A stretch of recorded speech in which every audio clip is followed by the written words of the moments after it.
line. Address it to a Let's Talk program in care of Vaughan Radio, PO Box 195, Charlestown, Navy. So give us a call. Our numbers are 1-869-469-1616 and 01700. Here's a suggestion. You have a question or comment, perhaps you can get a pencil, piece of paper, write it down so that you're well organized, and when we're getting on the show, you take as little time as possible so we can accommodate as many of you as we can. We ask only, first of all, to respect yourselves and then respect others, because we will not accept anything we deem that's not within our broadcast standards. But we encourage you to always be forceful with your point. You can also follow our live video stream of this program on our Facebook page and Vaughan Radio, on our YouTube channel at Vaughan Radio. Click subscribe. Thank you all for joining us. Your voice in the community, thought that get results. Tonight, the Honorable Spencer Brand, good evening. Good evening, Webbo, and a very pleasant good evening to my fellow panelists, Glendale Herbert. Good evening to all those who are listening to this edition of Let's Talk here in the Federation of St. Kitts and Nevis, and certainly further afield. I want to say to all those who are celebrating tonight, whether it's a birthday, a wedding anniversary, or some accomplishment in their life, I certainly want to wish them a wonderful, wonderful evening. Driving over here, I noticed that the moon is out in all its glory, so I hope that they are celebrating under the moon. Webbo, I want to take this opportunity to offer condolences to quite a number of families who are in mourning. My friend there in Hamilton, Hyacinth and Lafford Forbes, and the loss of their son. Of course, the Herbert family there in Ramsbury, and the loss of Elder Herbert. And we would have laid to rest Naya's mom last week. I know my good friend Wingo of Powell is also would have laid his dad to rest today, there in the Fountain area.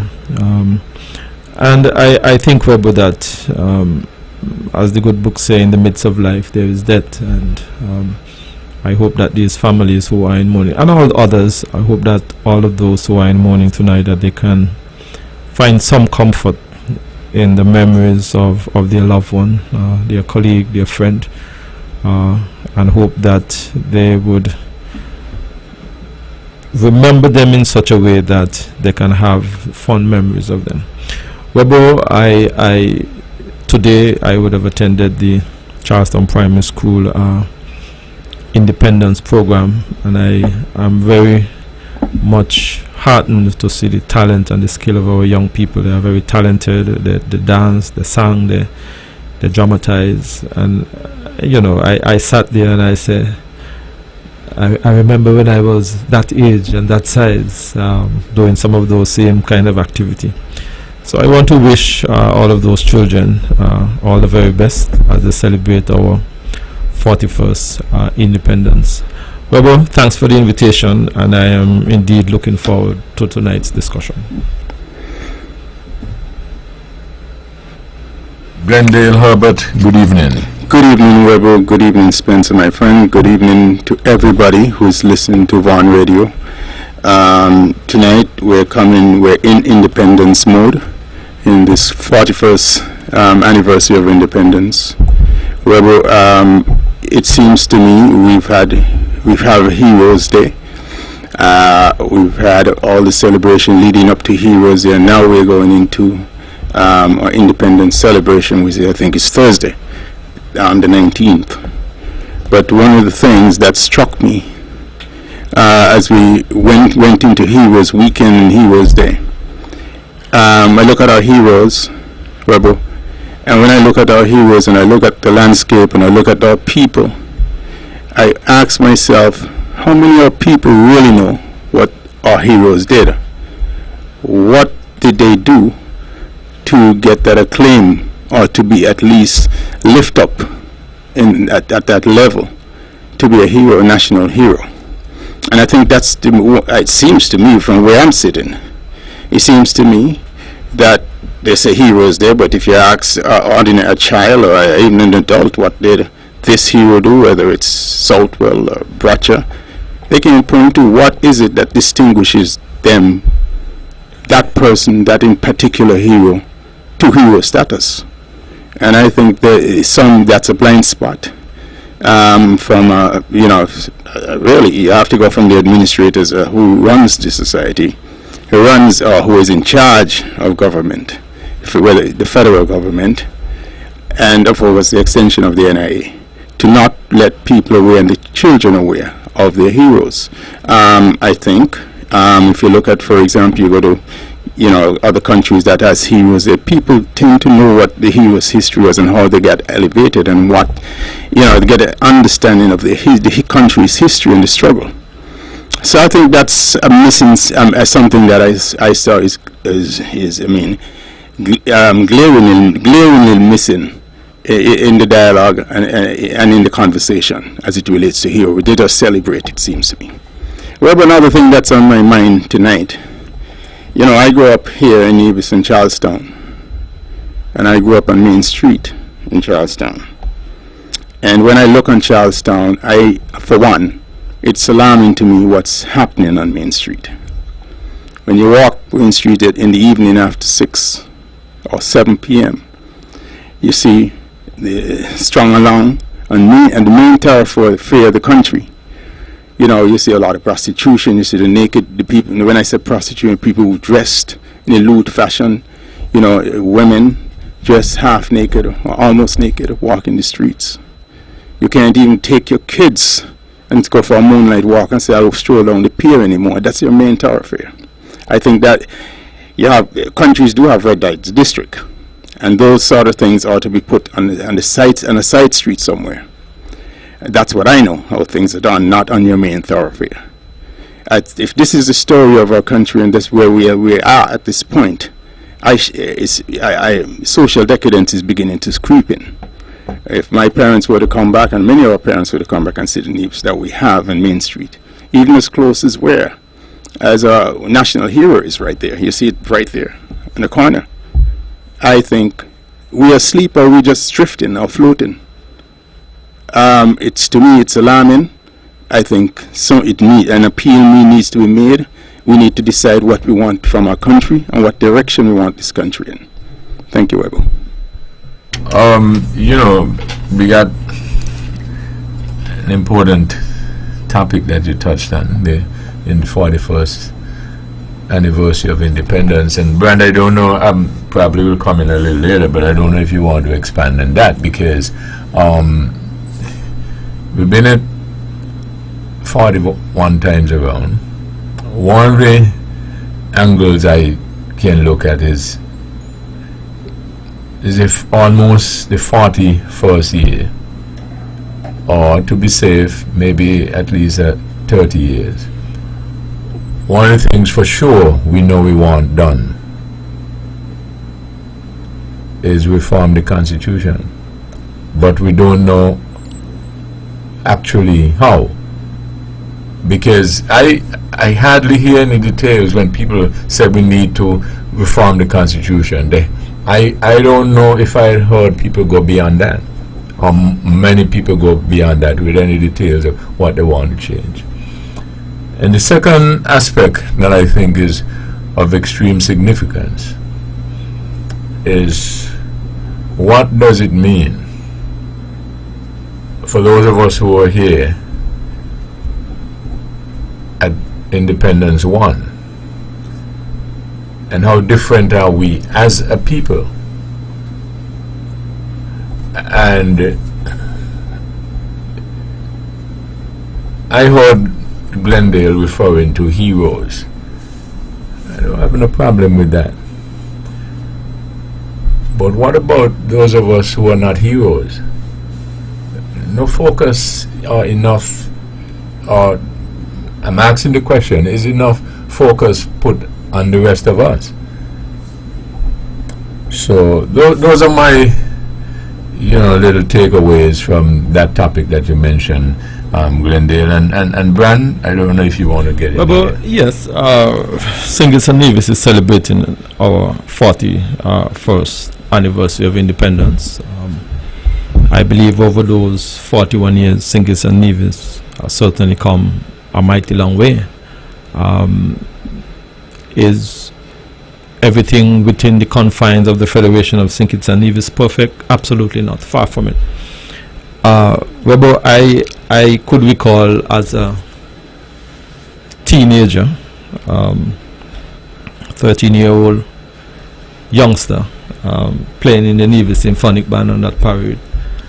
The excitement and the hope and the dreams and the aspiration of our people.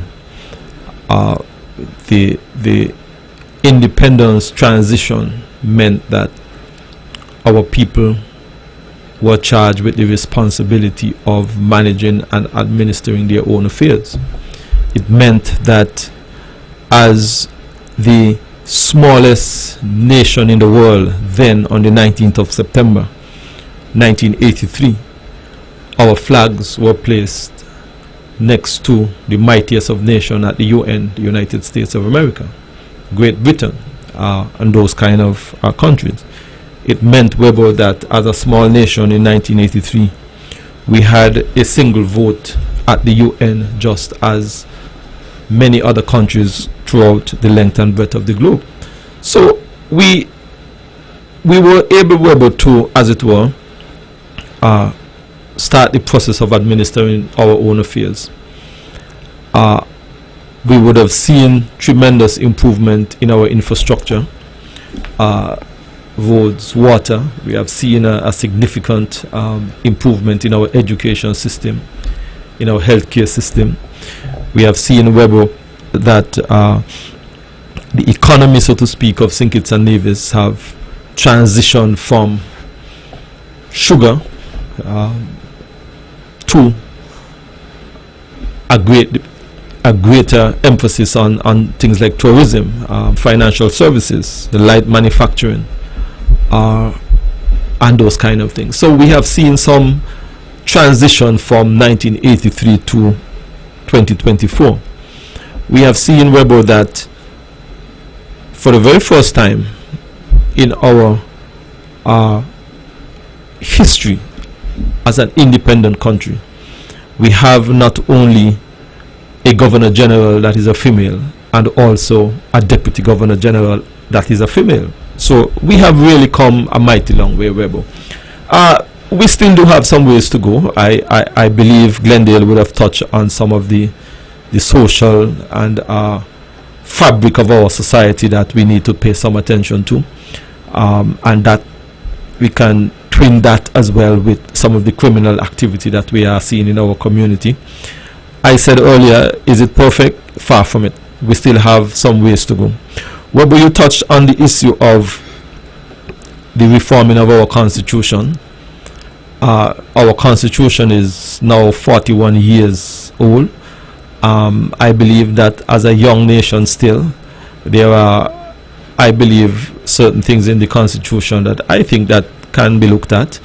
I believe, Webbo, that it often baffles me, Webbo, that at times when political parties are in opposition, they seem to have all kind of issues and fault with our constitution, and the minute that they get into government, that those issues and those faults are no longer relevant. And I think that is where the inconsistency comes in. Webbo, I feel that as a young nation, we were able to even represent, we were able to see our representation even at Olympics.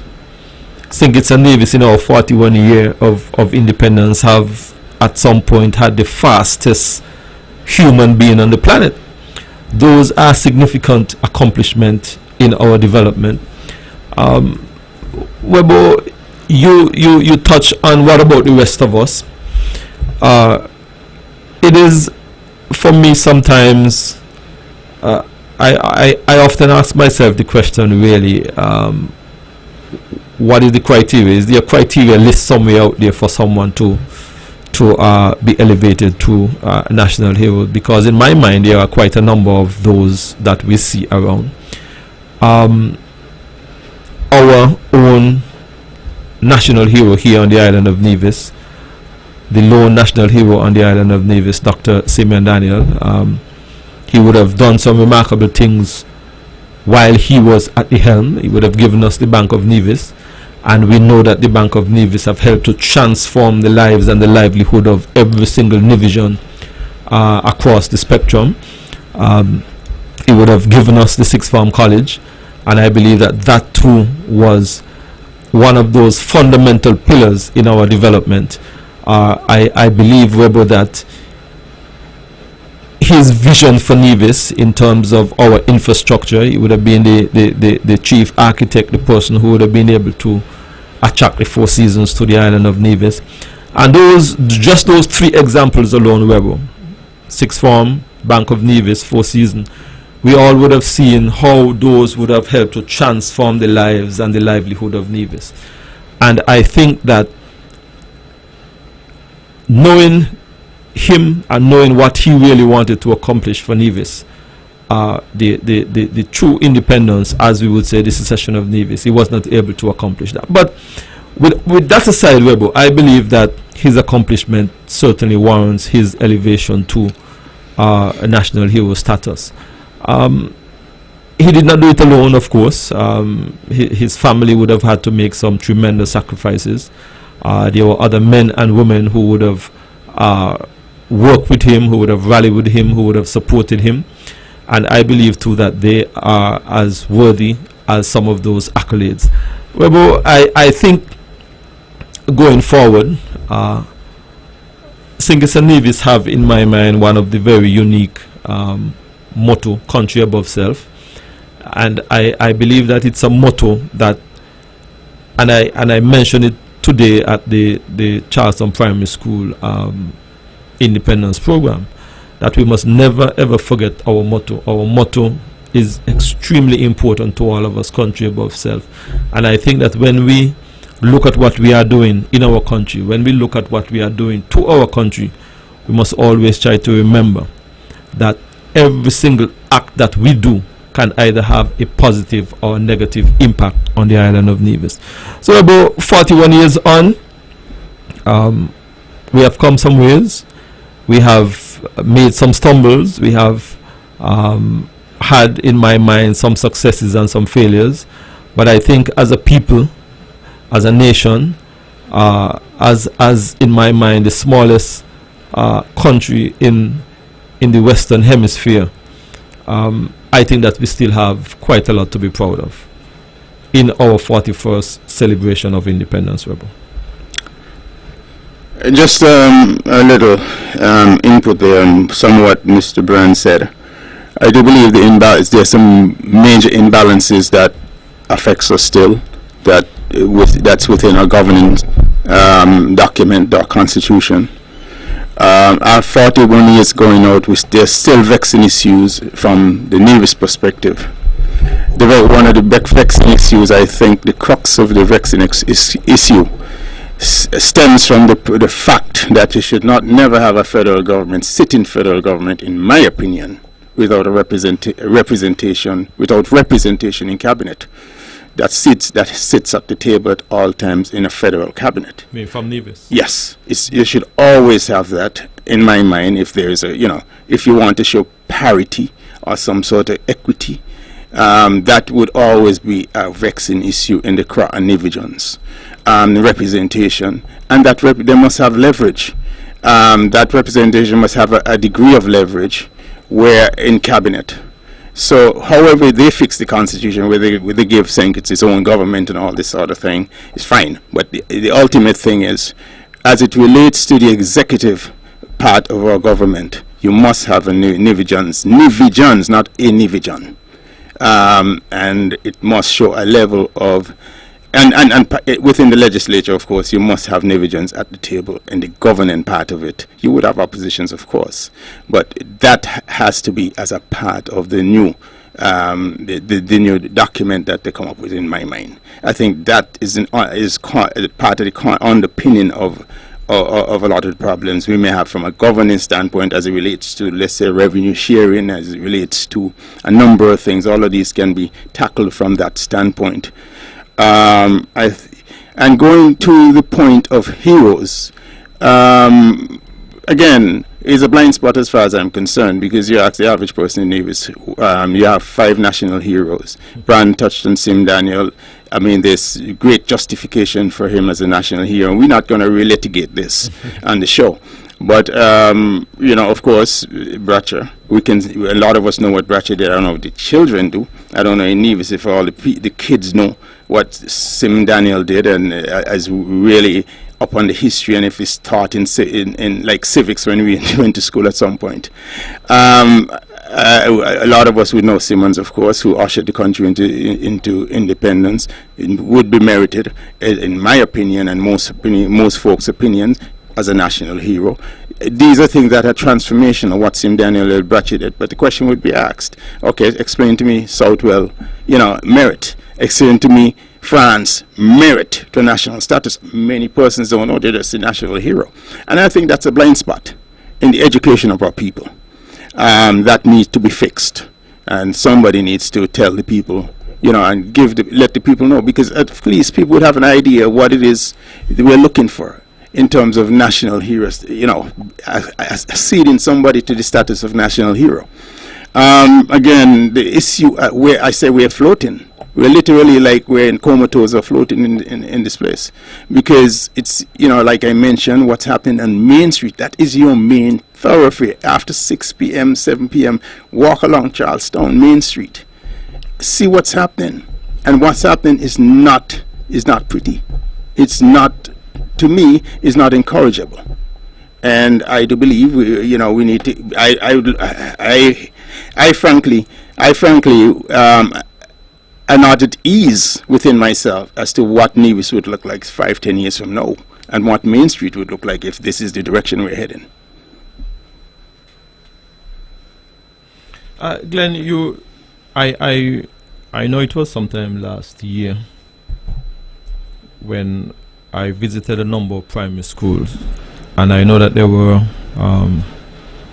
teaching the subject of government politics. I visited the Joycelyn Liebert Primary, the Elizabeth Pemberton Primary. I remember visiting the St. Thomas's Primary, and the topic that they were teaching really was some of what you were just talking about, the history of and who these individuals were, and I think that the topic was also the structure of our government, and we are talking about in grade 5, grade 6 level.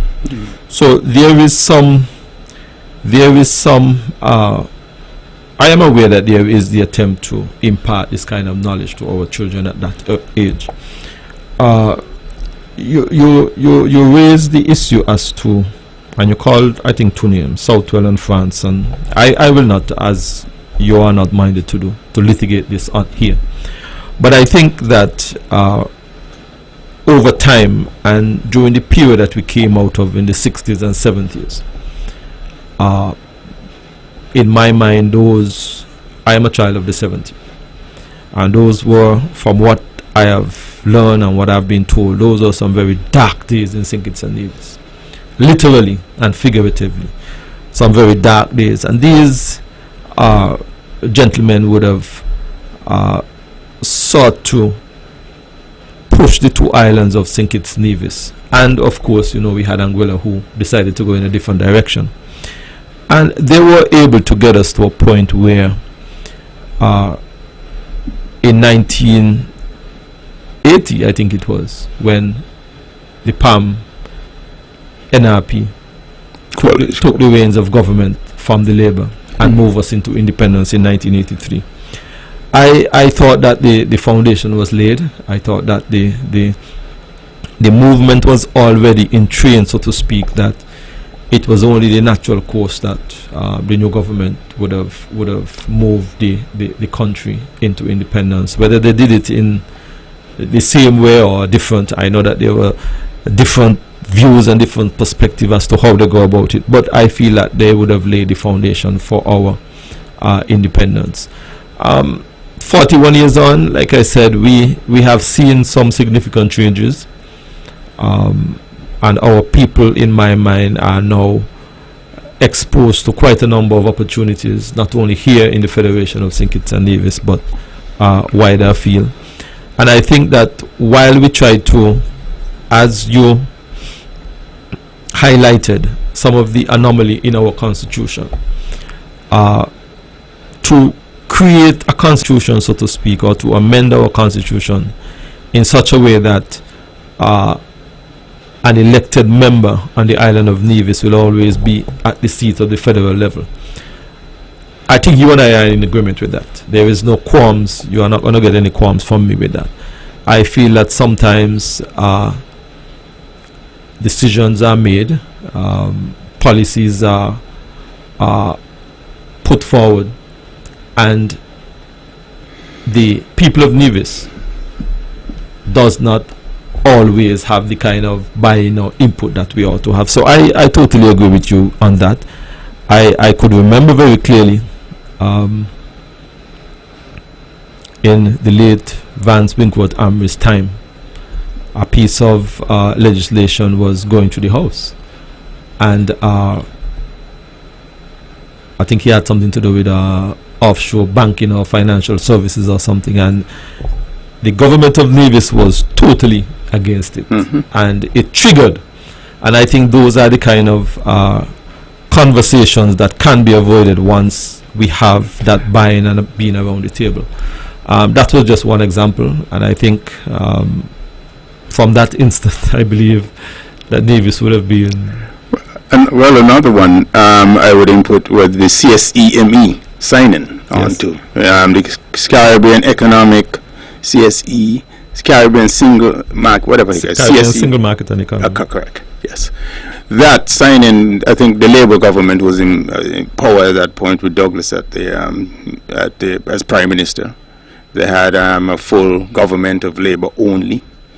Nevis, from what I remember, was not consulted on it.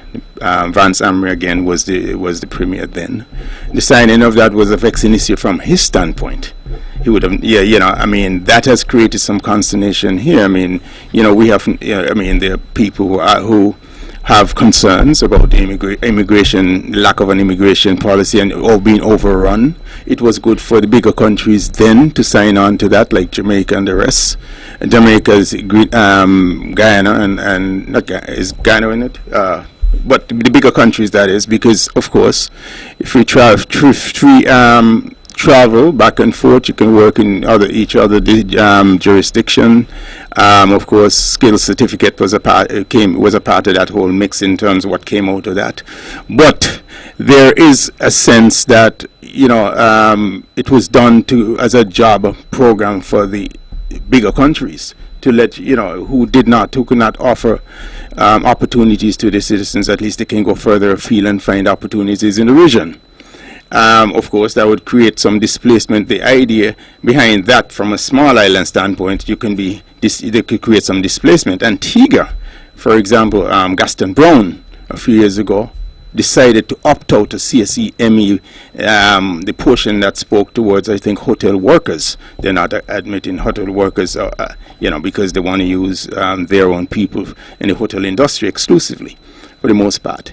That, you see, here you go, a piece of document is signed that has major implication on the Nevis end of it, and with our little population, and no consultation. You have no one at the table. You have, from Nevis to represent, that have the leverage, in the federal government. These things to me portends a major problem, in the structure, in the unity of the federation, trying to find that perfect unity we are trying to find, union between St. Kitts and Nevis. And I think as we march towards trying to find that perfect union, it takes goodwill. It takes men of goodwill to come to the table on both sides of the Narrows to do this. And I think that is the direction which we ought to be beginning to look at in terms of perfecting the union of St. Kitts and Nevis, I think. Well, you are absolutely correct. I think that for us to really see any serious amendment to our constitution, it is going to take goodwill. It will take men and women who are minded to bring a constitution that is more representative of the situation that is now taking place within the Federation of St. Kitts and Nevis. Of course, as always, the vexing issue for Nevis continues to be the revenue sharing issue. That, I believe, would have to be something that would need some serious consultation on, some hammering out on. I know that it is something that the Premier would have spoken about on numerous occasions, that while we continue to receive a certain portion of the CBI proceeds, the Nevis position is that we are not necessarily asking or looking for any revenue that is generated by any business on St. Kitts. Or taxpayers. Right, and vice versa.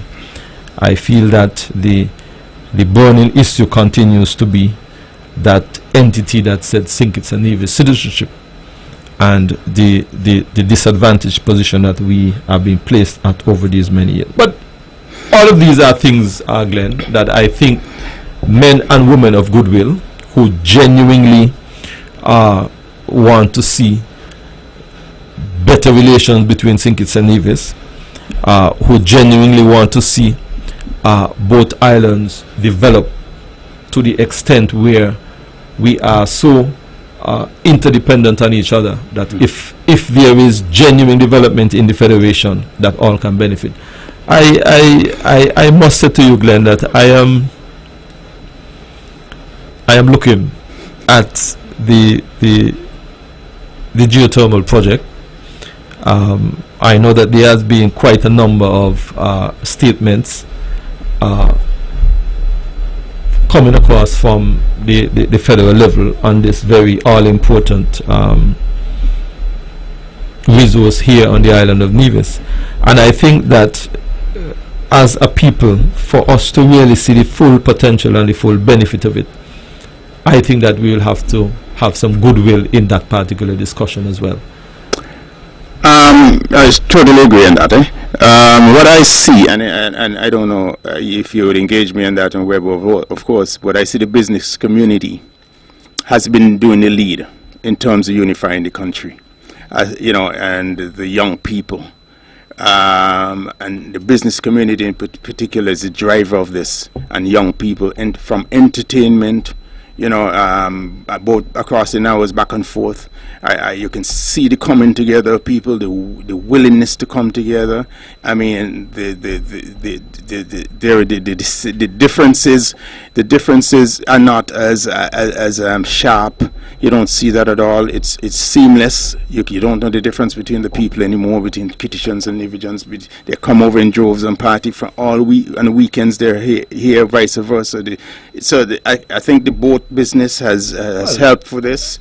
And last, but I think the people in the business community is leading the politicians. I mean, in terms of this, they are leading, and I think the politicians and the policy people, then we have to take a cue from them in terms of perfecting the union. Glenn, I don't think that we have ever really had a major issue, so to speak, with business, with sports, with entertainment, with the social interaction of our people.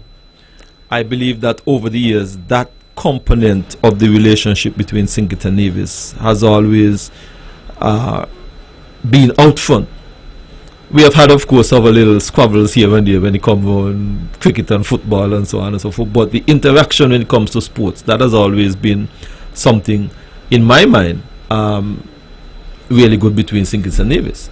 In terms of the business, we have some major corporations with offices both in St. Kitts and on Nevis, and it meant that because of the kind of profitability, so to speak, they may have been located in St. Kitts and they recognize that there is also a market on Nevis, so they would have expanded. In terms of our social interaction, Culturama, Carnival, Music Festival, CPL, you name it, there has always been that movement, and it is even 10 times easier now. When I went to CFBC in St. Kitts, you had to catch the 7 o'clock boat and the 4 o'clock boat. Otherwise, you either had to sleep or swim in St. Kitts. But now, you can go to St. Kitts 7 o'clock and by 7:30 you're back in Nevis. That is the advancement in the development that we continue to see and the interaction that we continue to see amongst our people. What you see more, as opposed to when you and I was coming up, or not only just coming up, but years ago, you're witnessing more petitions in Nevis on a daily basis and a week by week basis, just to hang. This is an escape. It has become. Hear me out. It has become, and what I'm merely saying. Yes, it's easier to travel, but the differences between the folks, to me, the differences that the artificial differences that was thrown up, and of course, a lot of this was engineered by politicians. Right? That to me has diminished a lot, and it's encouraging. I like that. And I think most people in the Federation, as we seek for this perfect union, the seamless union, I think the thing that's standing outside the room and that has not allowed itself to come in the room is the political piece of it, the governance piece of it. And that needs to be rectified. And that takes genuine goodwill. Correct. I would... You said that you see a lot of petitions on Nevis on the weekend. I know that we went through a very devastating period in 2020, 2022, the COVID period. Mm-hmm. And I believe that the movement, so to speak, of more petitions, as you rightly put it, was due to COVID. I know that there is one lady in particular, a lady who I've done some business with on St. Kitts. Ever so often she would jump on a plane and go to Miami or New York. That lady probably spend more time in Nevis now on weekends, on holidays. I am not even sure if she's been to New York in the last year and a half. She would have come during the COVID period. I believe that it was no less a person than the Premier who would have made a clarion call to our brothers and sisters on St. Kitts to come and see the other side of the Federation during COVID. They did. Correct. And many of them would have come and they would have embraced and understand why we always say Nevis nice. All of that again, Glenn, is as a result of the opportunities and the call, so to speak, to come and see what we have to offer, and vice versa, because I know on weekends a lot of Nevisians go over on St. Kitts. They go and have their fun and lime and so on and so forth. So that social interaction is alive and well. You are absolutely correct. I believe that the fourth pillar, so to speak, or the fifth pillar, the political genuine approach has not necessarily rise to the level that I feel it can be. And I think that may have been one of the main reasons why we continue to have from time to time these sporadic flare-ups, so to speak. We have had a unity government in St. Kitts and Nevis. You made the argument that you wanted to see Nevisians around the table. We were able to, St. Kitts and Nevis were able to put a unity government, federal government in place. And we all know what happened. It collapsed because there was not that genuineness towards Nevis. And I feel that while we continue to make this request to have that genuine interaction and that genuine relationship with the island of Nevis, it's not a one-way street. Correct. It's not a one-way street. This is not a one-way road. You need to be able to give to get. Nobody gives. I think one of the problems why politicians probably drag their feet is because nobody really ever gives up power. It's just the way man is designed. And it would require some to give up power, or at least relinquish the level of power that they have from the federal government structure standpoint. So restructuring calls for this sort of thing. You know, that level of power, that level of, I don't want to use the authority, but that level, spending authority, all that sort of thing that comes with that power, that leverage they have. And that's why I keep using the term men of goodwill. And they would have, I think, like I said, the business of community is out front, the young people are out front, the social mix is out front, leading the charge. I think they're dragging their feet. And of course, we always hear, politicians have a way of dividing people. That's how they win in politics a lot of times, you know. Sorry. But it's just the way, numbers.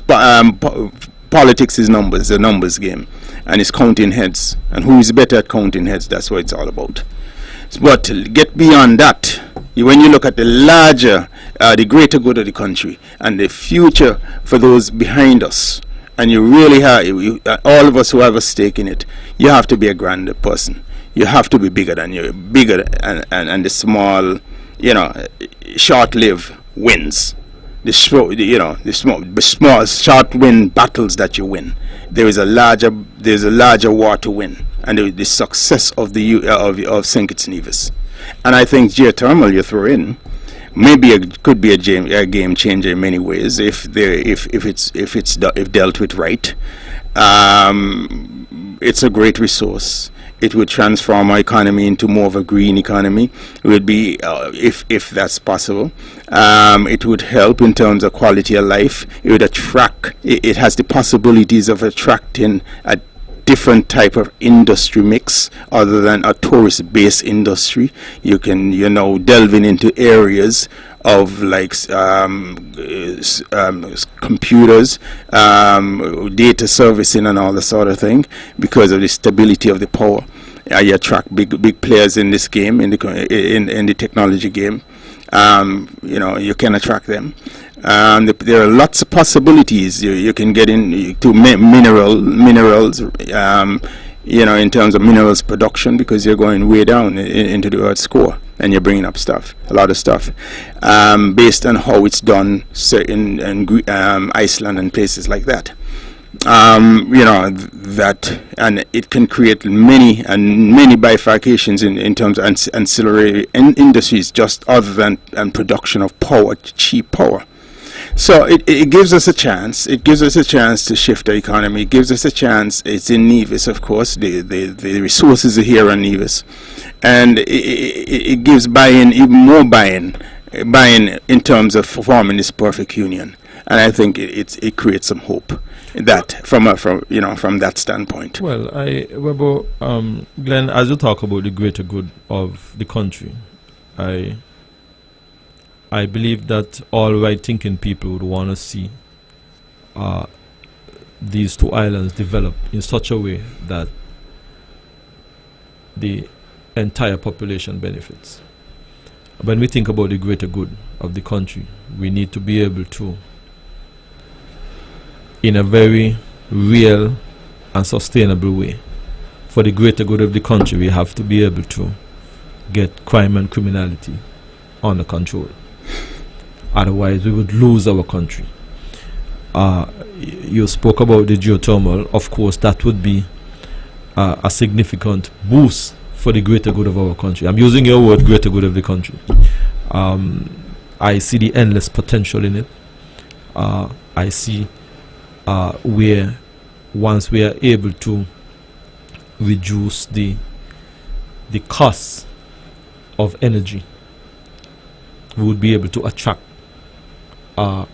certain type of manufacturing. I expect that we would see a number of businesses minded to expand their present plant. I am seeing that there would also be different spin-off from the geothermal development. All of that in the greater good of the country. It has the potential to be able to allow St. Kitts and Nevis to become an exporter of energy. St. St. Martin. I was in St. Martin a couple of weeks ago, and electricity is going off 4 and 6 hours a day and into the night. I mean, I believe that if we had that situation in Nevis, there would have been protests morning, noon and night in the island of Nevis. Where I stayed in St. Martin for those few days,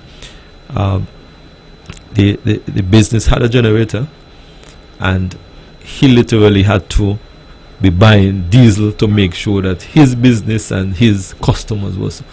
And it's an ongoing, when you look at all of those opportunities, I think that this development would allow us to be an exporter. Glenn, I think that we have some, what I call some golden eggs in St. Kitts and Nevis, and I think that if we are truly genuine with each other across the Narrows, we can turn those golden eggs, so to speak, into meaningful returns for the benefit of the people of St. Kitts and Nevis. You know, you just mentioned something. Just imagine if the geothermal were to be able to come on board. It's our fuel bill in Nevis alone is in somewhere north of $50 million now per year. In St. Kitts is over maybe 100 and something million, at least 100 million. But Nevis was 48 million a couple of years ago, probably north of that. That's money you hold back now. It can be done, can be channeled to different areas. Whether it's social service, wherever you want to spend that money. We have a chance. It allows us to cheaper electric bills. Our electric bills would drop significantly from what we experience today. So again, here's more disposable income for ordinary people, and the government, of course, not having to spend that kind of money in purchasing fuel. To me, again, like I said, the politicians have to look at themselves, and they have to begin to look at the overarching issues of the country and see where the drag is in terms of so-called creating this perfect union, a unity of St. Kitts Nevis, and move away or they're the one, in my mind, who are creating the stumbling block, who are the blockage towards what we're trying to achieve. Because they're the one who can change the Constitution. They're the one who can advocate the Constitution, as Webbo said. I remember there was a green paper by Limo. This might have been about 1978, thereabout. It wasn't followed up on. I understand when Douglas was campaigning prior to he getting in office, is 93, 94. He was high on this. I think Webbo interviewed him back then, 94, 95. He forgot about everything he campaigned on. Again, is a power grab. So politicians now, we have the people that don't say, I said it earlier, that we are floating. We have to begin to hold these politicians accountable. We have to begin to hold their feet to the fire as a people, because they work for us. The politicians ask us to give them a job. They're in a thing called public service to serve the public. They are servants, public servants. And if they are public servants, then we ought to be holding them to account, because and demand better for the country. And that's just where I stand on the matter.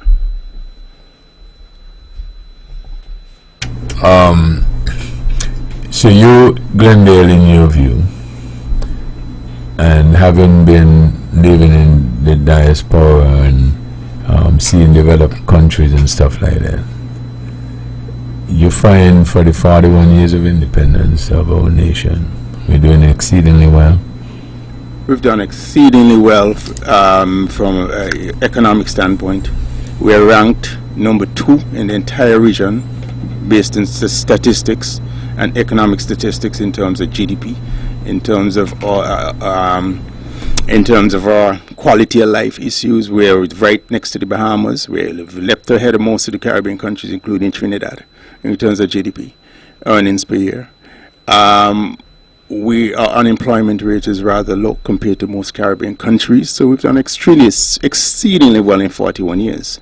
The X factor, or the elephant in the room that has not been addressed, is governance. We've been together since 1881, 82, thereabout. Some 100 and something years, 100, maybe 40, 100, whatever years it is, 140 years. And there's always been that vexing issue. The inequities, between St. Kitts and Nevis and Nevisians has always been agitating about it. The secession cry has always been in the background. It came to the front in the late 60s and the early 70s when the NRP was created in 1971 after the Christina disaster. 71 thereabout, and it was the clarion call of the NRP that vaulted them into power and leadership. My point again is that vexing issue for 140 plus years ought to be diminished, not just diminished, but extinguished from our midst. So are you suggesting that it be removed from the Constitution? What be removed from the Constitution? Clause 113. I'm not suggesting that at all. Just I'm not suggesting. I haven't even touched the topic. okay. I'm one of my the biggest thing. To me, I think Nevisian actors are to be at every federal government that's formed at the table with leverage. It has to be, because there's representation in any country that I know of that has different territories that come together to form a country. Particularly first world countries, you do have representation from all the territories. So you advocating what then? That you change up the arrangement as far as the Constitution is concerned and make it mandatory that when you do a poll, you must end up with a particular percentile from each. Correct. That would be mostly where my head is at, as it relates to that. Okay. So it is fair to conclude, based on what you're saying, that the country is doing well. The only problem is you must change the Constitution, and specifically that part of it. The governance part of the country. The policy and the entire governance part of it. No, I don't get it. When you say the governance part of it, you're talking about the makeup of the government. Well, governance means basically how you execute, the government, meaning the functions of government. But you're doing well. Yeah. Exceedingly well. Exceedingly well. On par with the high developed, the first world countries. Right? What do you want to change it for? Why you want to change it? Yes. You want to change it because there's when you sit in a federal government, you make all laws in a federal government, you decide spending in the federal government and where monies are spent. That is a problem because and when you do that, everybody is doing well. According to you, correct? Again, Webbo, the country is doing well. Walk with me. The country is doing well based on the policies, the arrangements, and all that. But you wanted change, correct? The country is not doing well based on policies and the arrangement. The country is doing well in terms of its GDP, in terms of business function. Let me ask you this. But business function. Walk with me. What caused the GDP to be that good? I think the GDP is that good because of the CBI. Okay, walk with me. Who put that policy in place? What if I get in next time around and I decide for whatever reason we're going to abolish that CBI thing because we got too many people who are not from here, who don't live here. Suppose they come and live here, then they will outnumber us. And suppose we change that, think we'll have the same GDP? I don't know. Because you may replace it. You may replace it with something different. I don't know what you would do at that point. Listen what I asked you. I didn't ask you if you know, because I know you don't know. I asked you what you think, and don't tell me you don't think. You think we will have the same GDP if we change and finish away with the CBI? We would have a different GDP. we have a different GDP, and it's quite possible then we wouldn't be so well off, because the GDP brings in some great money. It's quite possible we would not be so well off, and it's quite possible we probably do. I don't know what to replace it with when they change it. Okay. What if we replace it with what we had before we had the CBI? We'll have a problem. Okay. So, a major problem. Right. So you have a situation where you had a major problem then, you put a policy in place based under the heading of governance, and you're doing well, and you're arguing you need to change it? No. What I'm arguing is, let me go slow. What I'm arguing is, when you make policy in this country, regardless if it's doing well, yes or no, there has to be a negligence at the table, in cabinet, at all governments in the federal government. I don't care if you have an election next year or a year after, negligence has to be at the table. That's all I'm saying to you, because it's representative government. As it is right now, you can have a government form and no one from Nevis, because you win 6 seats in St. Kitts, nobody from Nevis is represented at the table. That to me is not a good look. Regardless of the policy that comes out of that 6-member in St. Kitts or 7-member in St. Kitts who sits in cabinet, is a good policy and you make a lot of money. It's still, there's a question of equity from a governance standpoint, and that needs to be addressed.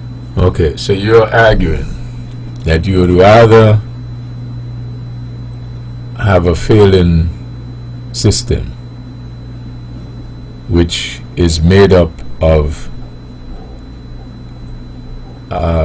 good representation from each side than to have a successful system that doesn't have equal numbers in terms of representation from each side. I'm not arguing that at all. Equal or proportional? Proportional, yes. I'm not arguing that at all. What are you? Okay.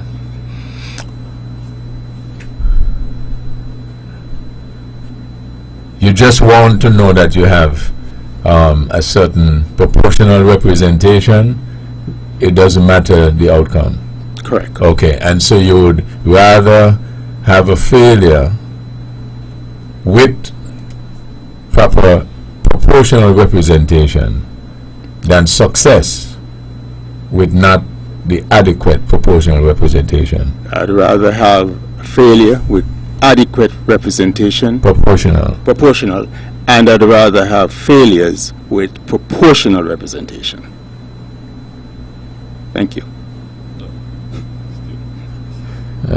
Both sides, success or failure, but I know I had skin in the game and I was at the table.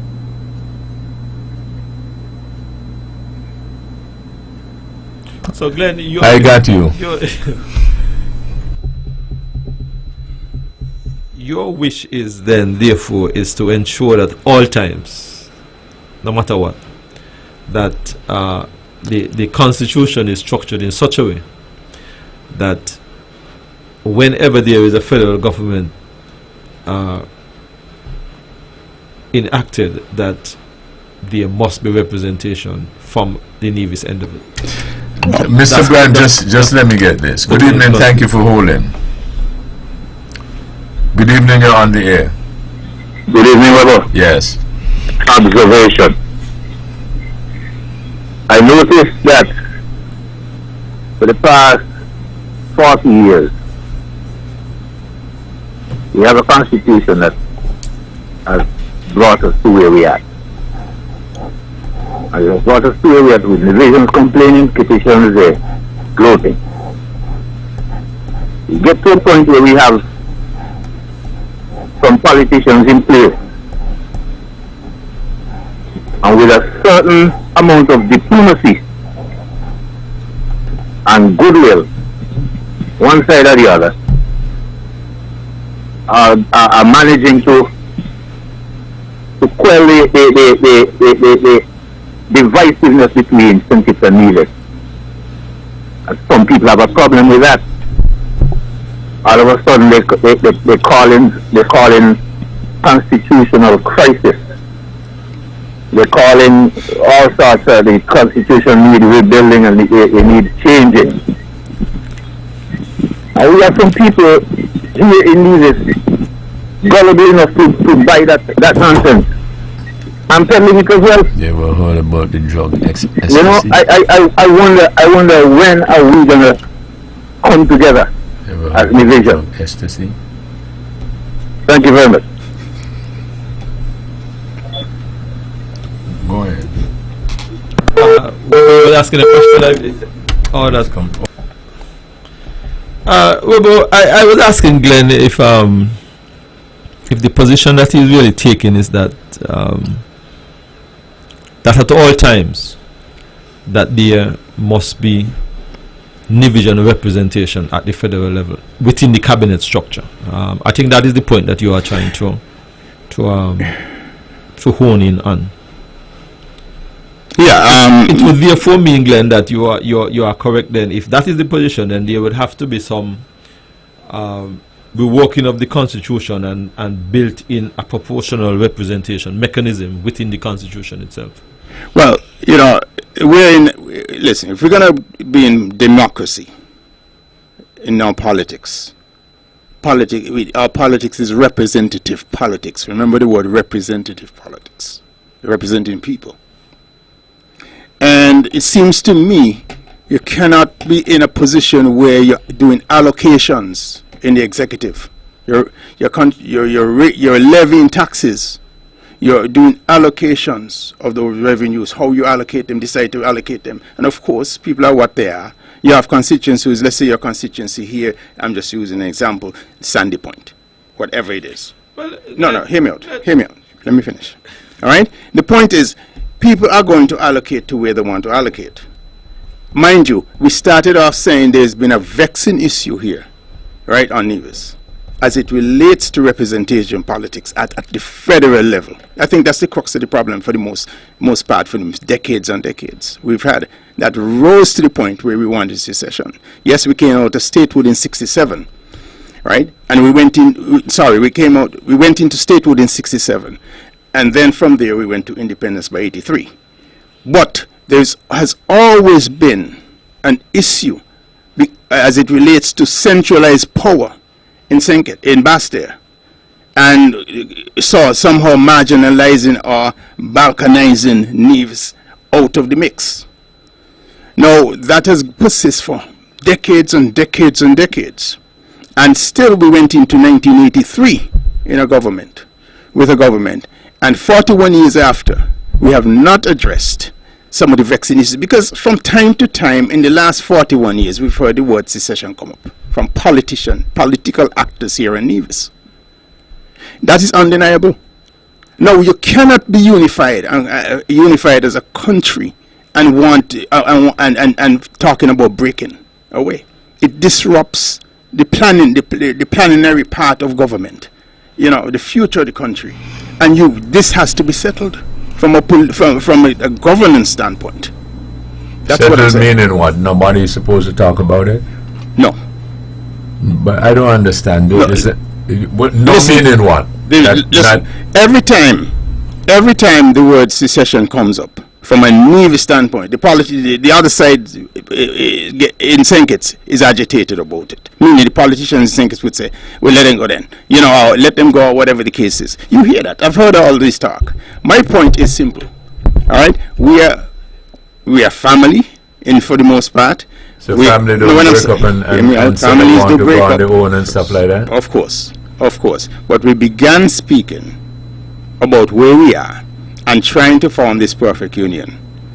And the only way to achieve it, I think the only stumbling block is where we are politically, from a federal standpoint. And to solve the problem, nobody must talk about secession, or nobody must talk about Nevis should have its own government, independence and stuff like that. How are you going to get that done and use the system of government called democracy?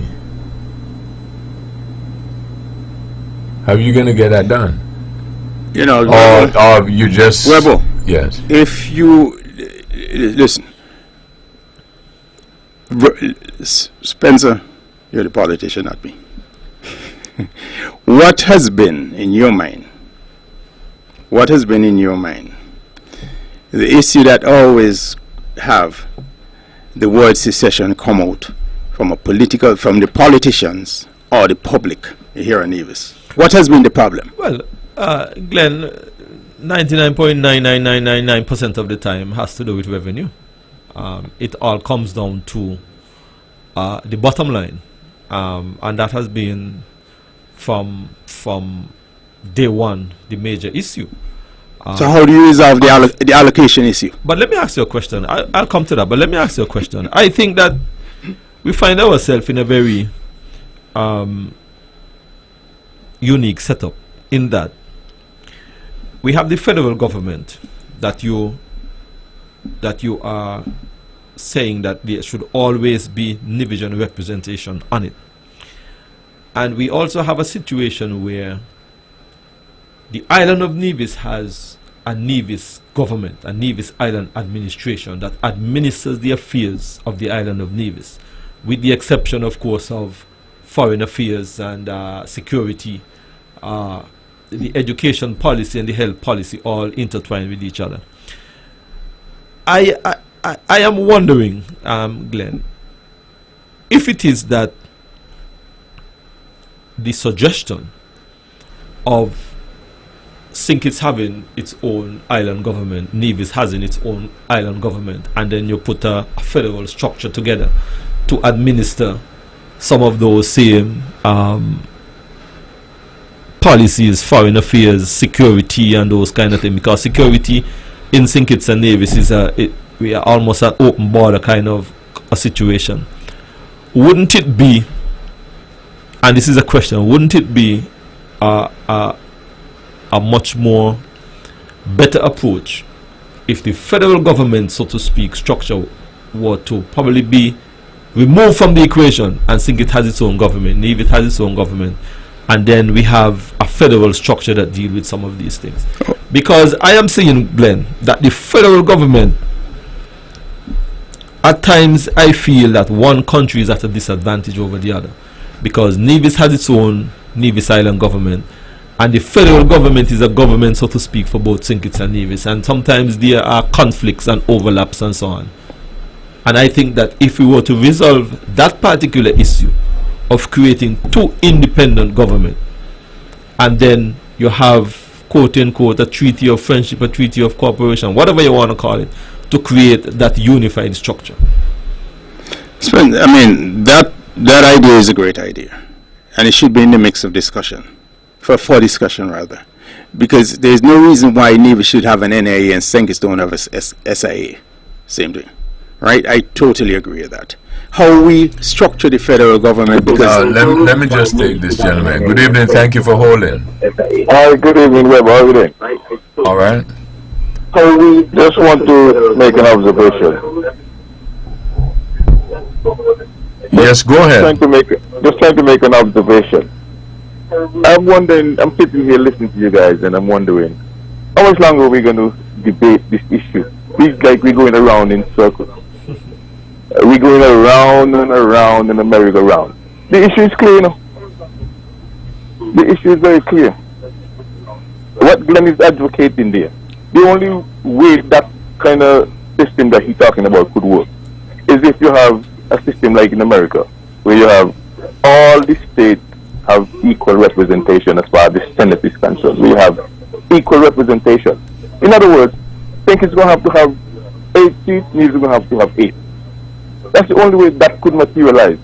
Now, having said that, we have a present constitution here, which they designed in '83. From the Nevis perspective, as far as the former premier was pushing to get Nevis developed, and then we move away from St. Kitts.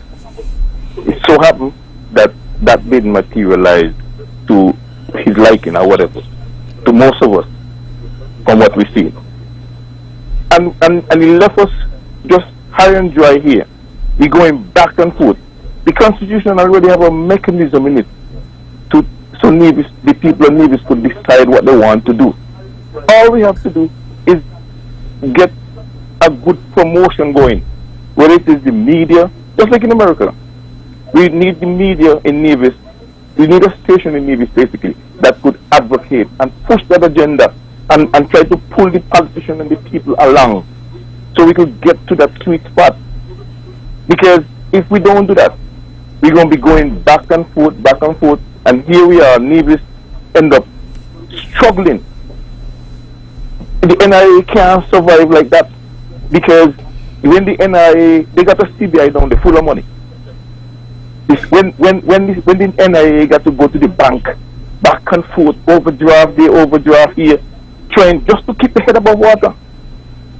The government is thinking just got to go to the SIDF and take what they want and manage their affairs easily.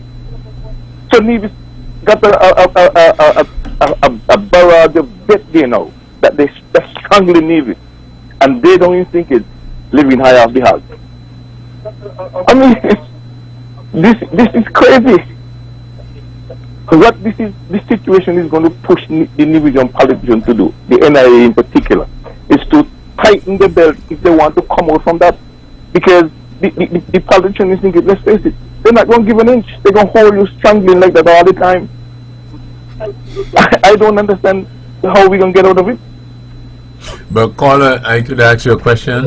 Of course. Did you hear Glendale say, and did you agree with him, that at this juncture, the both islands are doing well? Economically. Yeah, go ahead. Yes, economically, and thus there is not going to support perhaps the fact or the argument that you just made.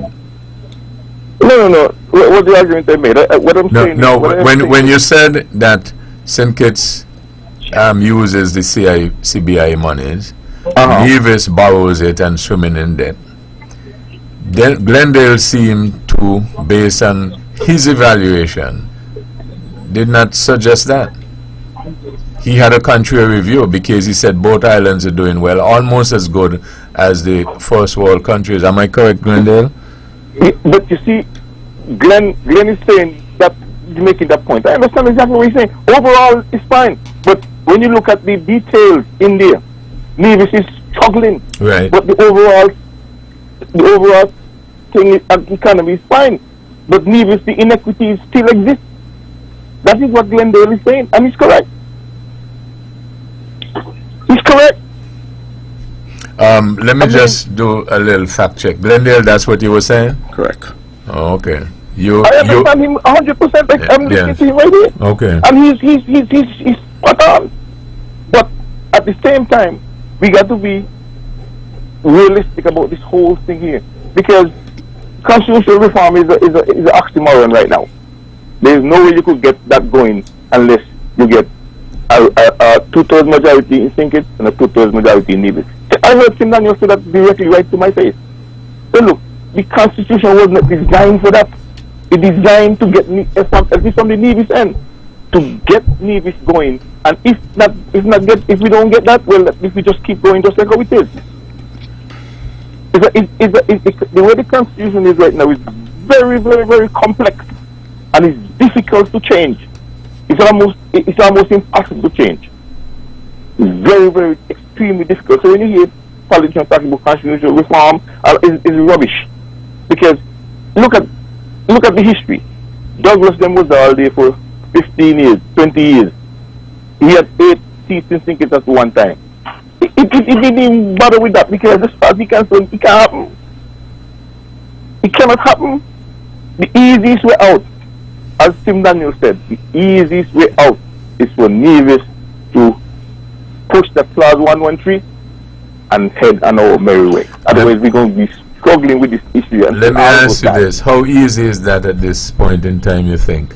I mean, it's more difficult now, but it's going to always keep bubbling up. But I think what could take it over the threshold is a media outlet in Nevis to drum the issue every day. Just like how we have freedom in St. Kitts, that's a labor station.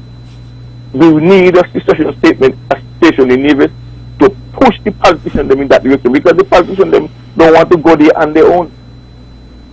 Don't want to go there on their own. So if you got a media outlet in Nevis who could bang that issue, just like the media in America.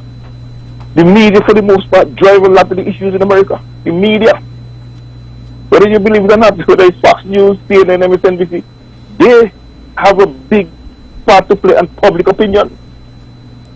And the politicians sometimes got to run to them to basically make the point on this, because the media is going to keep that whole thing going. Okay. But it's nothing is wrong with what you are doing, talking about the issue. No problem. The issue got to be, ventilated all the time. Right. But at the same time, if there's no mystery why you have Tinkit running away with everything and Nevis just chuckling along, like, there's no mystery, because the political power and the weight is always in Tinkit. The only thing probably could happen right now here, man, is if they got an election today and you come up with a tie in Tinkit and the tiebreaker come from Nevis, and the premier in Nevis or whoever it is in Nevis who will break the tie. When they become if they want to become prime minister, they go in there and become prime minister and get a hand from that CBI money and move what he needs to move to Nevis and let them take into court. And then the issue would probably be settled once and for all there. Go in there and take out what you need, and move it to Nevis Treasury and see what the issues are then, and then if they're vexing thinkers, let them carry us to court and then let the court decide. Okay. All right. It's all good. Yeah, it's good. Thank you. Easy. Okay. Glendale.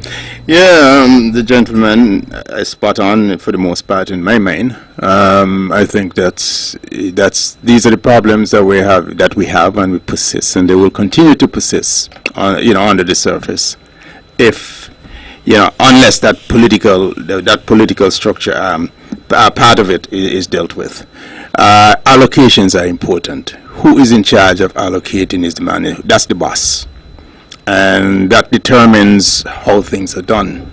And that determines how you eat. And I'm not meaning literally in the sense in here in Nevis, but that is determine what you have access to. And anybody who has that level of authority, when you have representation here, you're representing thousands and thousands of people, but you don't have a seat at the table. It's just not a good look. It's not a good feel. It's just incongruent. So there must be, if we're a unit and we're St. Nevis, we're SKN, we're pushing, and we're trying to create better quality of life in this country for every citizen and those who are coming behind. We have to fix that. We have to fix it where that bubble below the surface goes away. And, that's just my position on the matter. About the caller, I thought that the caller was, in my mind, very much on point with most of what he said. In terms of a radio station or an entity pushing the issue of Nevis going forward through the secession, I think, Webbo, it will have to be something that I feel that both political parties or all political parties on Nevis would have to sit around the table and decide that that's the route they want to go.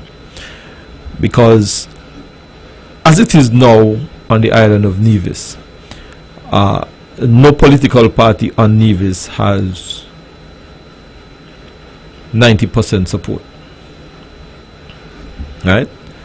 And that could very well be an issue. As it has been in the past, persons will vote along political lines if their party is either in support or if their party is against it, and it will not succeed. We have seen that before. The caller also raised a very interesting mathematical scenario. We had that scenario already, 4-4, and the position that I feel Nevis would have taken as it regards to the neutral stand. Perhaps in hindsight, 2020 vision, the juror, I feel, may have still be out on that particular position. And I feel that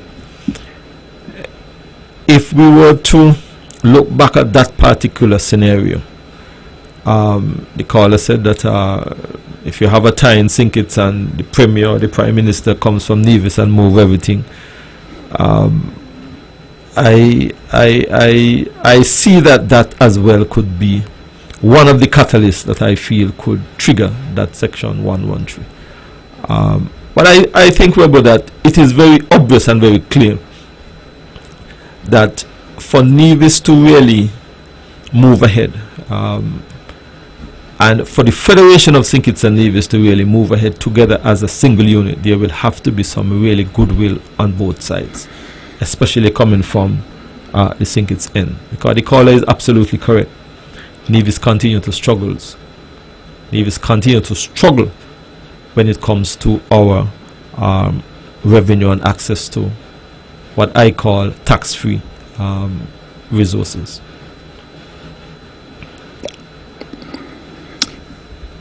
Well, it's not going to, again, this scenario paradigm, they need a paradigm shift. And the paradigm we've been operating under for the last 41 years, and I'll go plus that to statehood, whatever number of years that was, and on, remains the same.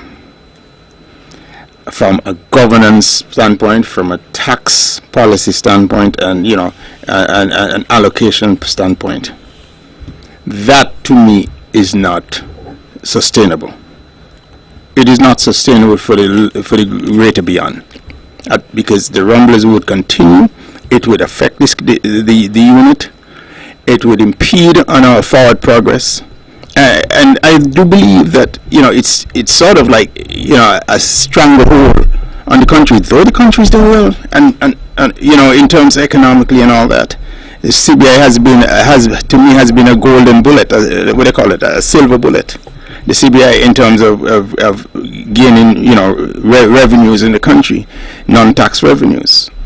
But now that we're seeing what's happening internationally from the EU, and what's happening from the United States, and the pressures that's being put on CBI in terms of the due diligence demands and all that sort of thing, and with the restrictions that's been placed on, it has slowed the growth, from what I'm hearing, of the CBI in terms of sales. And if you have less sales, you have less revenues being collected, less money is being collected in your treasury, and that begin to manifest itself in the slowing down in the overall economy. We can't get certain things done, and we can't begin to move to do things that we normally would. We need to unleash the country, and we cannot have the country being being sort of handicapped by a political structure. I think there are times in our history when Nevis has done well. In the early 90s, thereabout, with the Four Seasons, it was doing rather well, and the offshore sector did well. Our tourism industry was way ahead, in terms of revenue, than what was happening in St. Kitts. And they created a vexing issue again, because of course the Nivigen, the NIA part of it, wanted, there's a vexing issue from the St. Kitts standpoint and the Navy standpoint. And then some politicians who may want to hold grudges and go, they get a windfall in another area, whether it's CBI or what have you, and cut you off and say, when you had yours, you don't want to share it with me, the level of pettiness. I do believe we need to begin to look to get beyond that, and affecting the political composition at a federal level from a constitutional standpoint would begin to attempt to resolve those ongoing issues, these underbelly issues that we've been having. And I think they need to be addressed. We can't continue to swoon along, and float as if we don't have issues and don't deal with them, and don't force our political actors to deal with them for the greater good of the country. So you're adding that on now to the point that the view you were making earlier. Well, that's part of the point. It probably came out now more. Okay. In terms of as I flush out more. You flush the out. idea, the flush, flush out more the idea, but more comes out as we go along. Okay. And but it's it's all adding towards what we're trying to achieve. Right.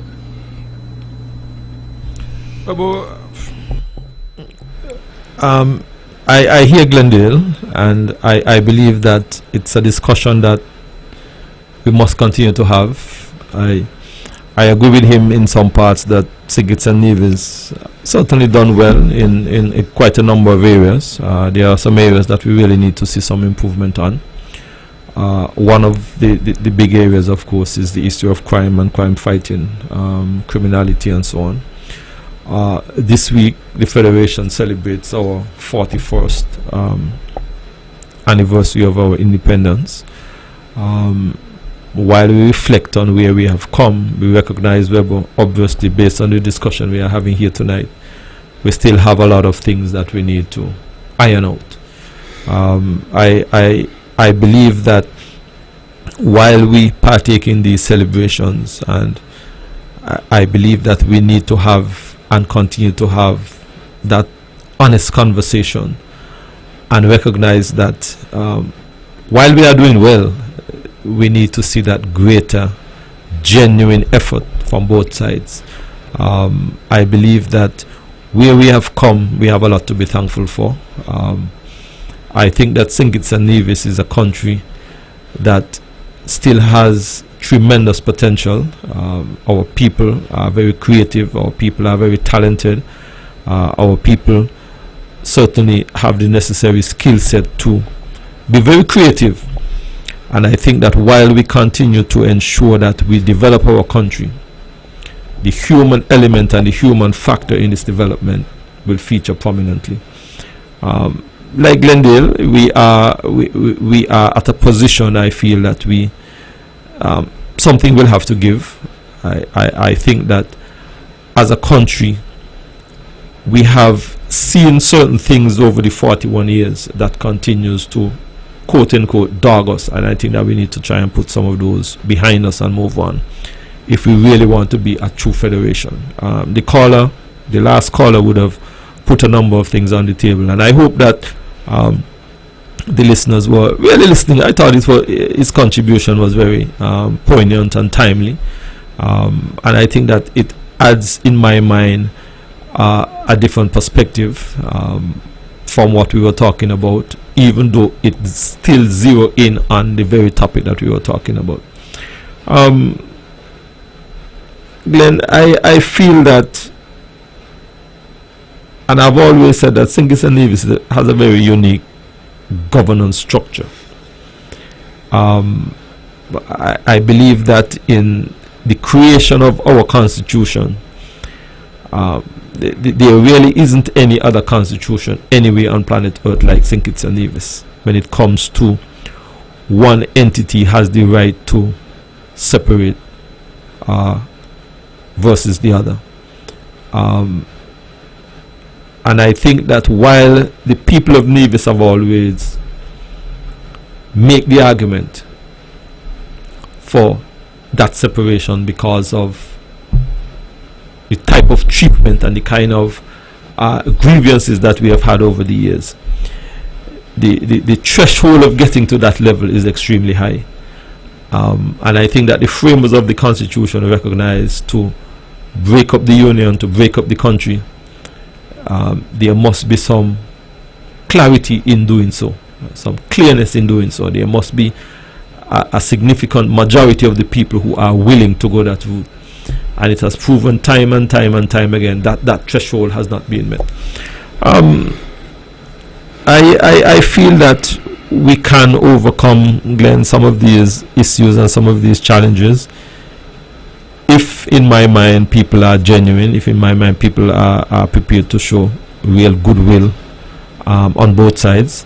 I think that oftentimes we put governments together, and we have seen a number of them over our 41-year history. I often wonder if it's a real, genuine need to develop St. Kitts and Nevis rather than a matter of convenience. I think that over time we have seen that a lot of those arrangements have dissipated for one reason or the other, and it shows that there is continued to be a lack of genuineness towards each other. The next political actor in my mind, the next political personality in my mind, who may accede to national hero status, would have to be somebody who has done something that's really transformative, transformational.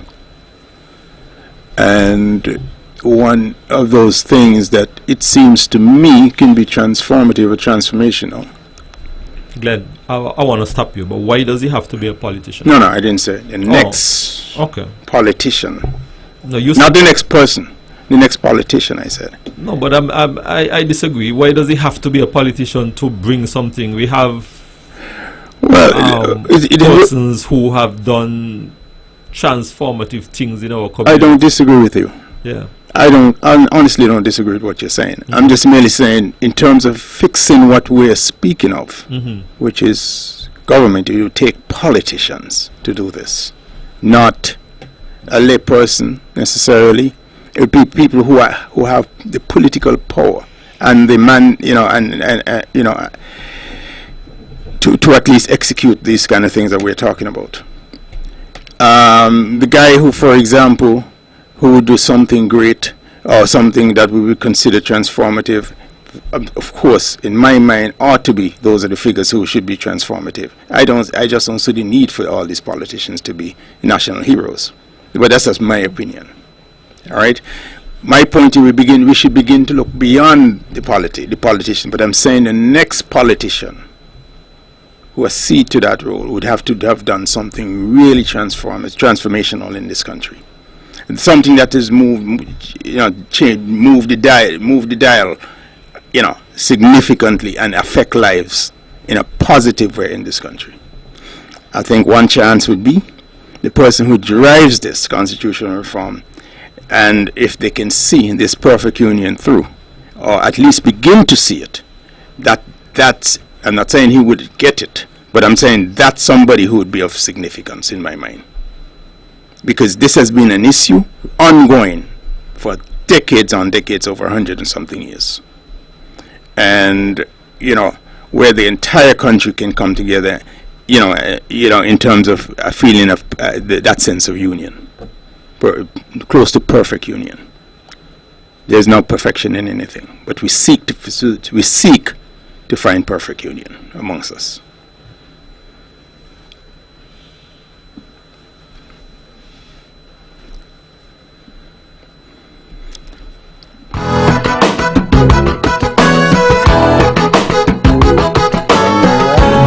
Paradise is offering a large variety of floor and wall tiles at very competitive prices.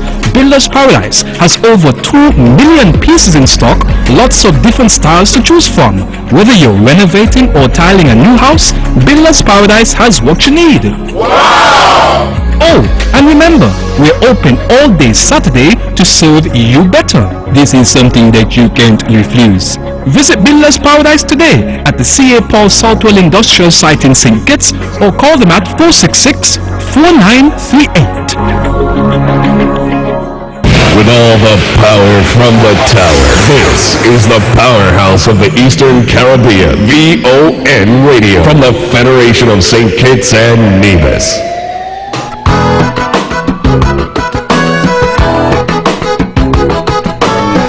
Back on this episode of Thought That Get Results.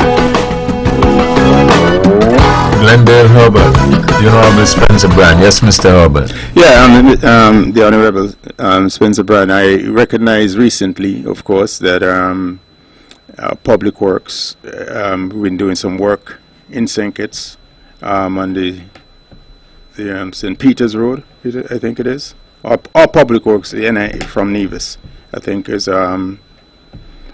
doing this St. Peter's Road. I think we're doing paving. I mean, you can tell me more, but paving and we have a team down there doing all this thing, which is a good thing. Eh? It's a very good thing, I think. We had a request, Glenn and Webbo.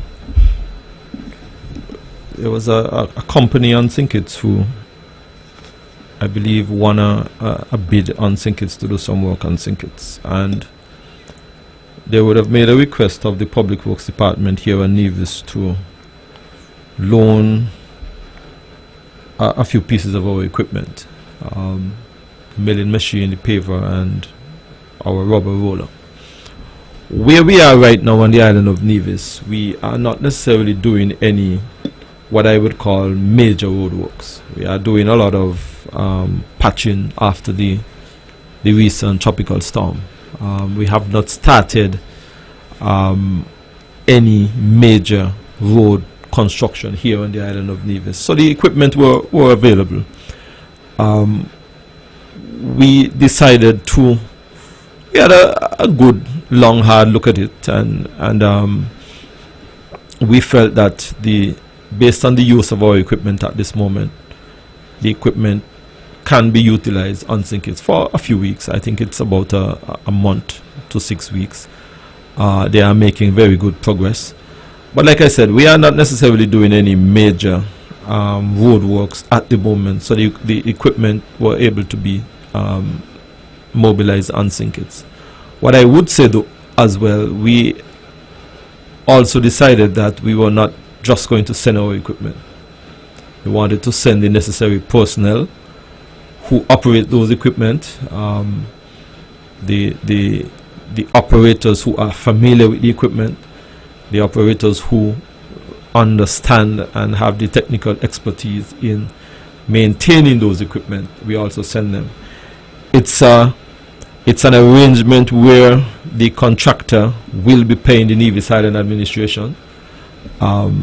So it means that it's a kind of revenue generation arrangement for the people of Nevis, and that was made very clear. That was spelled out in the communication. So I look at it as well, Glenn, as the additional opportunity for the gentlemen to ply their trade and ply their skills over on St. Kitts. I feel that they are now at a level where their competency is such that they are very much in high demand. But I go back to what I said earlier. We are not really doing any major road construction at this particular moment. We are in the hurricane season. We have taken a decision that in the month of September and part of October, we will not start any major road construction. You get a shower of rain and all of that goes to naught. I have seen over the years where in these particular months you have significant rainfall and the preparatory work, we have lost a lot of materials, we have lost a lot of time. So when you look at September and October in particular, we're just basically doing things like maintenance. The guys are doing some fixing of patching of potholes, some maintenance of some grills and those kind of things and so on and so forth, especially in the month of September and October. So I felt that it was something that we could have done based on what we were doing on Nevis at the time. Well, it's not the first time we've done this, correct? No, we've done it in Oil Road, and I understand. would have done some work on St. Kitts before, yeah. And to me, it's a perfect example of coming together and our teams, working together here in St. Kitts and Nevis. Not just, they're exclusively in St. Kitts or we're exclusively in Nevis, etc. When we need support or we need resources, we are, our resources are there, vice versa. And I think that's that's a good thing. You are correct, Glenn, because we have started to build that relationship over the years. Our water department, we have built that partnership and that relationship. Sometimes we source pieces of hardware from the water department on St. Kitts, and vice versa if we have certain things. Recently, our bot fusion machine and technician would have gone to St. Kitts to assist them with laying a portion of their pipe for the desal plant on St. Kitts. We are doing ours here as well. We are using a slightly different piping system.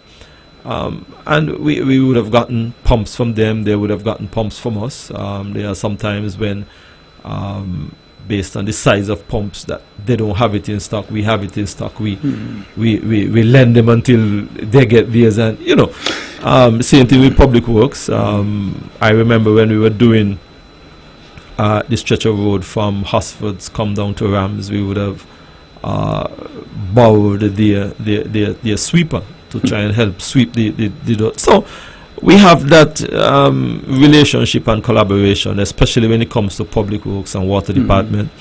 I know that even I am not the minister with responsibility for NEVLEC, but I know that I also have that relationship as well with NEVLEC, where there are times when there are pieces of equipment and hardware and so on are going back and forth. And I know that right now, after the storm there in the Windward Islands, a team from NEVLEC and a team from some guys from St. Kitts would have gone. So they have that working relationship, and that is something that we try to ensure that we can continue to build out. Because we don't know when Nevis is going to be at a point where we're going to need as much assistance as possible. We see that sometimes we get these rainfall and we get these storms, and our water, our electricity, our roads are offline, and sometimes we need to get as much hands on deck as possible to bring them back up. So we have to build that relationship, we have to build that partnership, and the only way in which we can do it is to have those continuous interaction with each other. Yeah, I applaud it. I mean, I also recognize that from my asking a question or two to one or two persons, that even the electrical grid in St. Kitts is built out different from Nevis. They're not the same. So, in terms of if when St. Kitts goes down or needing help, the Nevian electrical workers cannot necessarily. They don't understand. The grid is different, from what I understand, and it's more built on a British system, and the one in Nevis is more an American system, I'm told. Well, in terms of transformers and all, I don't know how it works. Well, I think that what Nevis has done over the years is to build a lot more redundancy in the system. You can isolate a section of Nevis and still push the electricity in a different direction. So I believe that has taken years to get to that point, to build that redundancy in the system. I think that sometimes once you have a problem, you hear the cottonwood feeder is out and the whole side of that country is off. They have now sought to reroute the electricity from a different direction. And if you have an issue in a particular area, you can isolate that area and still get electricity. So we've done that with water as well, where you try to build as much redundancy in the system where you can move water from one side to the next. I think all of that, you are dealing with mechanical systems, and from time to time components of that mechanical system is going to go down, and you have to be able to, as far as possible, be able to provide the service still going in a different direction or from a different direction. So all of that is work in progress. We continue to try and see how best we can build out our system. I know you started on roads, but I thought that when you look at water and electricity, all of them follow a similar methodology. Yep, and that's an example, Webbo, of how we can work together and the country coming closer and closer together, both St. Kitts and Nevis, and supporting each other. Again, we're in Independence 41. We celebrate on Thursday the 41st birthday, and we've been basically doing a review of where we are and what are the issues that still persist and needs to be resolved in our. It used to be, and you can tell me whether you agree and whether it still is that way. And Nevisians don't know whether they should celebrate independence or not.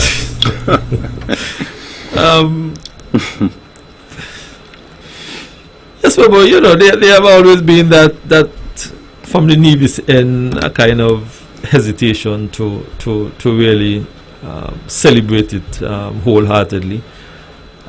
I would say to our people that the country is St. Kitts and Nevis. We both jointly went into independence on the 19th of September 1983. And I think that just as much as they celebrate it on St. Kitts, we should celebrate it here on Nevis as well.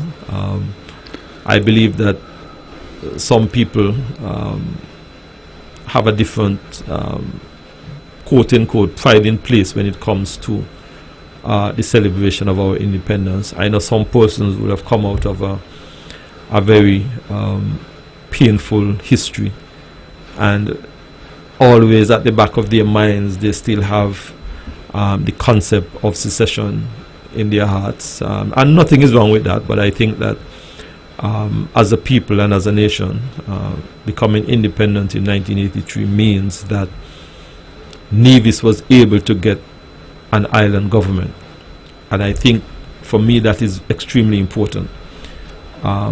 We are able to go in our own parliament and pass certain laws and regulation and legislation and all of that, and I think that that is something that I feel that our people should be proud of.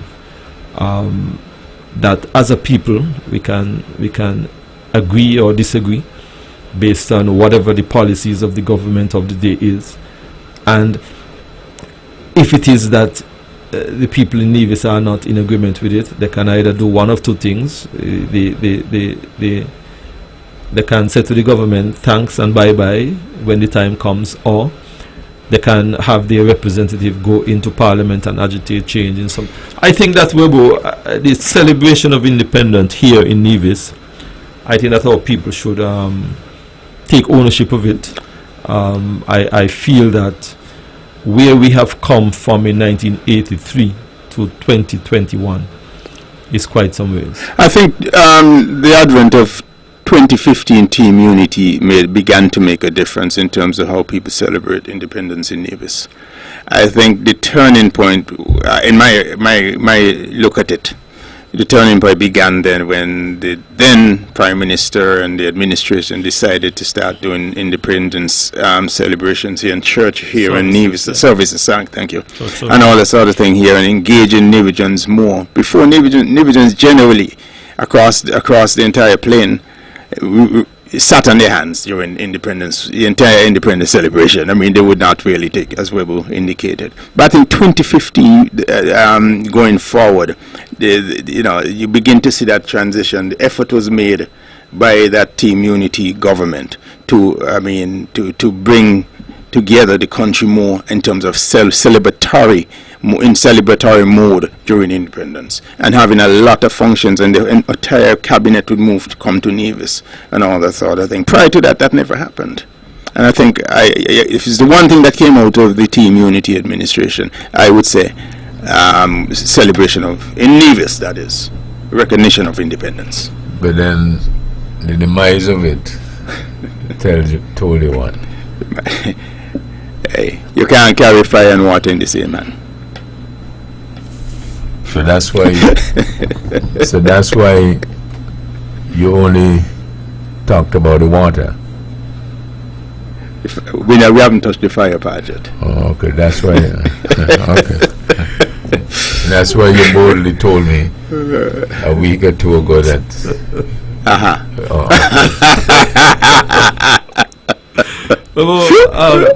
believe we have a few more minutes. I want to take this opportunity to say good night to Edric W. Stanley, Ted Hobson, and Naya. I think that this was a discussion tonight that all of those gentlemen would have relished participating in, and I hope that they are listening. I hope that Naya is continuing to be well, and I certainly want to say to all three gentlemen a very pleasant good evening, And I hope that they continue to be well and get well. I would like to also double down on what you just said, Spencer. To both three gentlemen, Ted, get well. I hope you're in a good space and health-wise, and continue to build. So for the same for Edric. You guys have done tremendous work. We all follow you.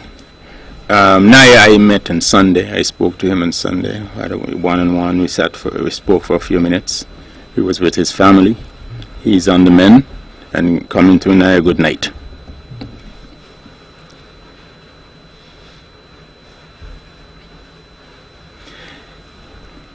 Yes, Webbo. So Spencer, what's next?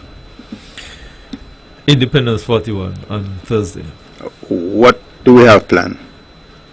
What do we have planned? Yeah, I mean, Well, anything in particular that's happening? We have from the your Independence Parade on Thursday at the park, starting at 8 o'clock. I want to invite the whole of Nevis to the E.T. Willard Park. I believe that it's a tradition over the last 41 years for the military parade, police, cadets, and to see our children on parade, our Seventh-day Adventist group. And I often sit and I wonder, because for all of those many years, the Navy Symphonic Band would have provided the necessary accompaniment for that particular parade. I expect that they will do the same as well on Thursday. And I want to say congratulations to all those persons who continue to not only play their part in building our country. I think that while we do know that we have some challenges, Glenn, we have some issues here and there, but I think that on a daily basis we have men and women of goodwill who continue to put their hands up to try and build St. Kitts and Nevis, and I certainly want to encourage them to continue to play their part in developing and building our country. Our teachers, our police, our nurses, our doctors, our contractors, the ordinary folk, the men and women who sweep our streets, our drain, you name it, the people who keep the lights on, the people who keep the water on, the people who here at Von Radio who keep us very much informed, and the folks who our postmen, our mail, you know, all the ordinary folk who continue to make St. Kitts and Nevis move, so to speak. Our taxi drivers, our fishermen, just ordinary folk who continue to help us to build this country. I know sometimes some of our people feel that they are not recognized as much as they should, and we certainly want to say to them tonight how deeply appreciative we are of their contribution to the development of St. Kitts and Nevis. They have an important and a critical role to play in our country and the sustainability of our country. I want to use this opportunity as well to appeal to our young men to move in a different direction and move away from the path of crime and criminality.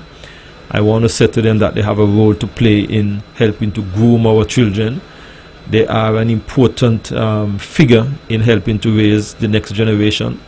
And I want to say to them that they need to step up.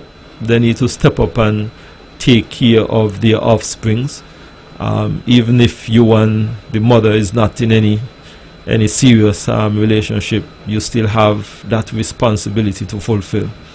And I think that once we are able to do that, then we can look forward to greater and better things from St. Kitts and Nevis. Webbo, we have a good country. We have a great budding country. We can go beyond, our imagination. I just hope that people can continue to work hard. We're young. There are great opportunities, lots of opportunities. You got to be able to see it and seize the moment. It's yours. Grab it. It's your country. Let's move forward together. That's last word. This program repeats tomorrow at 10 o'clock following the VON News Minute. Join the Honorable Mark Brantley tomorrow evening at 8 o'clock for On the Mark. Join Keith Scarborough on Thursday evening at 8 o'clock for Government at Work. A place where you can spend all of your evenings right here in the Eastern Caribbean's powerhouse. Thank you all again for joining us. This is your voice in the community. Talk that get results. You all have a wonderful evening. The views and opinions expressed on the preceding program were solely those of the participants and do not necessarily reflect the views of Nevis Broadcasting Company Limited.